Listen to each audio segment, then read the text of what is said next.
नमस्कार। दान से संबंधित 9वीं कहानी सुनाने में थोड़ा विलंब हुआ, इसके लिए मैं क्षमा प्रार्थी हूँ। आज की कहानी है ऋषि कुमार नचिकेता की, जो कि दुनिया में पहले जिज्ञासु के रूप में प्रसिद्ध हुए। ये कहानी हमें कठोपनिषद में मिलती है। नचिकेता ऋषि वाजश्रवस के पुत्र थे। एक बार उनके पिता ने यह संकल्प लिया कि वे महान विश्वजित यज्ञ का आयोजन करेंगे और अनुष्ठान के संपन्न होने पर अपनी पूरी धन संपत्ति दान में दे देंगे। जब दान देने की बारी आई तो नचिकेता ने देखा कि उनके पिता स्वस्थ दुधारू गाय दान में देने के बजाय बीमार, बूढ़ी, रुग्ण गाय दान में दे रहे हैं।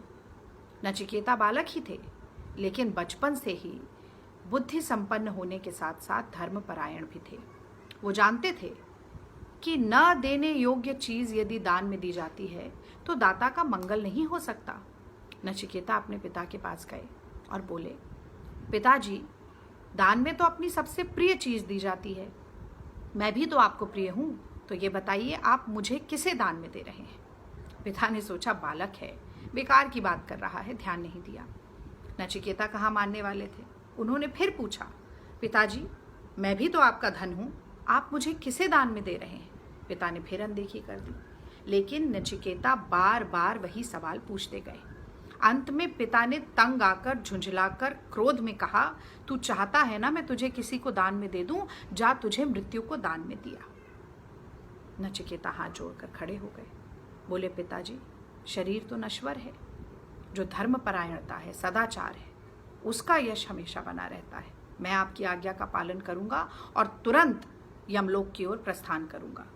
पिता बहुत घबराए, बोले, बेटा, मैंने तो क्रोधवश ये बात कही, झुंझलाकर तंग आकर ये बात कही। इसका पालन करना तुम्हारे लिए जरूरी नहीं है, इस बात का कोई अर्थ नहीं है, मत जाओ। लेकिन नचिकेता न माने। अंत में पिता को आज्ञा देनी पड़ी और नचिकेता ने यमलोक की ओर प्रस्थान किया। यमपुरी जब पहुंचे तो द्वारपालों ने रोका। यमदूतों ने कहा, बालक, तुम्हारी उम्र पूरी नहीं हुई है, तुम क्या कर रहे हो यहाँ। नचिकेता ने कहा, मेरे पिता ने मुझे यमराज को दान में दिया है, मुझे यमराज से मिलना है, कृपया आप मिलवाएं। यमदूतों ने कहा कि यमराज 3 दिन तक यमपुरी में नहीं रहेंगे, 3 दिन बाद वापस आना। लेकिन नचिकेता वहीं बैठ गए, बिना कुछ खाए पिए 3 दिन तक यमराज का इंतजार करते रहे। जब यमराज लौटे तो उन्होंने देखा कि एक तेजस्वी ऋषि कुमार प्रतीक्षा कर रहा है। यमदूतों ने बताया कि बालक ने 3 दिन से अन्न जल ग्रहण ही नहीं किया है। यमराज इतने छोटे से बच्चे में ऐसी दृढ़ प्रतिज्ञा देखकर बहुत प्रभावित हुए। वो नचिकेता के पास गए और बोले, ऋषि कुमार, मेरे कारणवश आपने 3 दिन तक बहुत कष्ट भोगा, मैं आपको 3 वर देना चाहता हूँ, बताइए आप क्या चाहते हैं।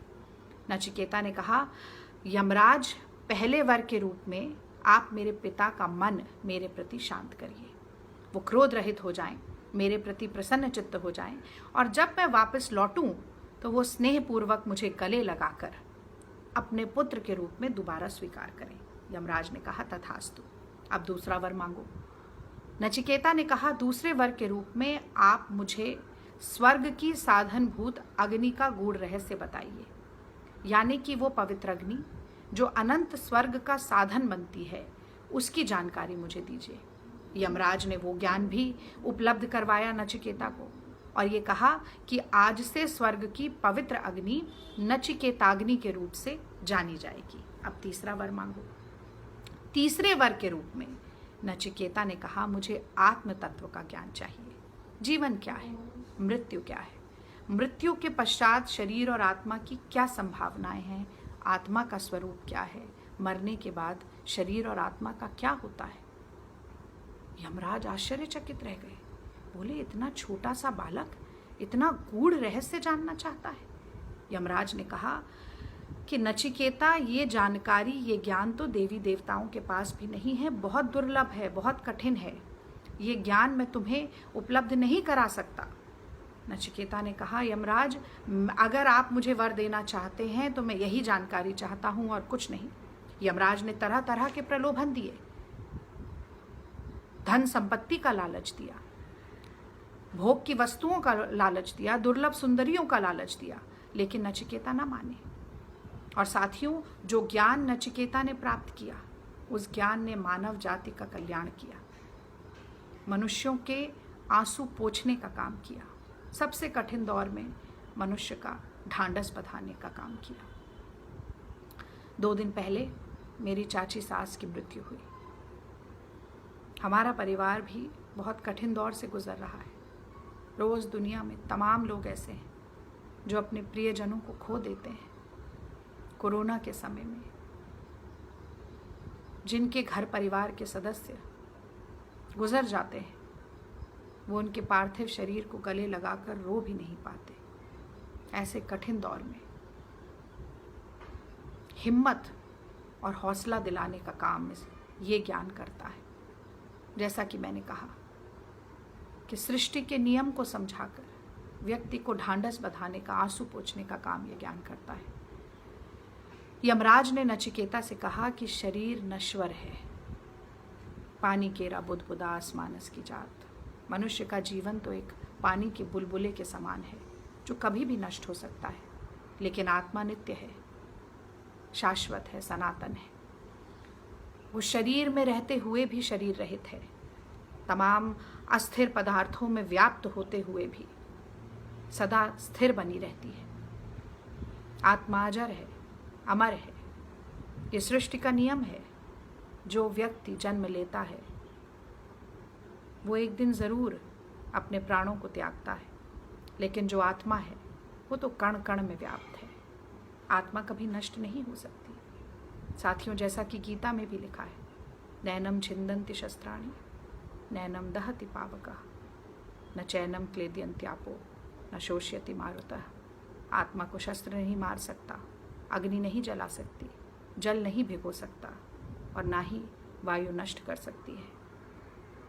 ऐसे ज्ञान की प्राप्ति नचिकेता ने की थी, और ऐसा ज्ञान अर्जित कर कर जब नचिकेता वापस लौटे तो उनके परिवार के सदस्यों ने उनका स्वागत किया, उन्हें अपनाया, और नचिकेता ने अपने इसी ज्ञान से मानव जाति का कल्याण किया। इस कहानी के साथ मैं एक संदेश को और जोड़ना चाहती हूँ साथियों। आज के दौर में जब ये कहा जाता है कि चारों ओर कट थ्रोट कंपटीशन है, हमें बचपन से ये सिखाया जाता है कि अगर हम अपने क्षेत्र में सबसे अच्छा नहीं करेंगे तो जीवन की रेस में बहुत पिछड़ जाएंगे। जब लगातार हम भाग रहे हैं कुछ ना कुछ पाने की होड़ में, ऐसे समय में जब हमें कहा जाता है कि दान दो, मदद करो, सहायता करो, तो ये स्वाभाविक है कि मन में ये विचार कौंधे कि दूसरे की मदद करने से हमें क्या लाभ है, हमें क्या मिलता है। और वैसे भी ये कहा जाता है नेकी कर दरिया में डाल। जिसकी मदद करते हैं शायद वो भी एक दिन बाद भूल जाता है, तो आखिर इसमें हमारे लिए क्या है। तो जब भी ये विचार मन में कौंधे तो आप नचिकेता की कहानी को जरूर याद कीजिएगा। नचिकेता के पिता ने नचिकेता को यमराज को दान में दे दिया था। अपने बेटे को मृत्यु के हाथों में सौंप देने में क्या भलाई हो सकती है, दान देने में क्या भला होगा। लेकिन वही नचिकेता जब ज्ञान लेकर वापस लौटा तो उसने इतनी भलाई की मानव जाति की कि हर परिवार जो अपने किसी प्रियजन को खोता है वो नचिकेता द्वारा प्राप्त उसी ज्ञान के कारण अपना जीवन आगे चला पाता है। किसी प्रियजन के जाने के बाद हम अपने आप को संभाल पाते हैं, अपने जीवन को सुचारू रूप से आगे चला पाते हैं। ये मिला था उस दान के फलस्वरूप। और साथियों, ये मानिए कि दुनिया तो गोल है। हम हाथ पकड़े खड़े हैं इस दुनिया में। कोई हमारा हाथ पकड़े है, हम किसी का, और एक हाथ से दूसरे हाथ में हम जो देंगे इस गोल दुनिया से घूमकर वही हमारे हाथ में दोबारा वापस लौटेगा किसी ना किसी दिन, किसी ना किसी रूप में। इसीलिए साथियों, ये हमेशा याद रखिए वो गाना जो हमें सीख देता है, गरीबों की सुनो वो तुम्हारी सुनेगा, तुम 1 पैसा दोगे वो 10 लाख देगा। यूँ तो दान देते हुए कुछ पाने का ख्याल मन में नहीं आना चाहिए, लेकिन फिर भी हम ये माने कि दान का जो यश है वो कहीं नहीं जाता, यहीं रहता है और दिन दूनी रात चौगनी तरक्की भी करता है। आज का यही संदेश। एक और कहानी लेकर मैं जल्द ही आपके साथ जुड़ूंगी। तब तक के लिए बहुत बहुत धन्यवाद। जय हिंद।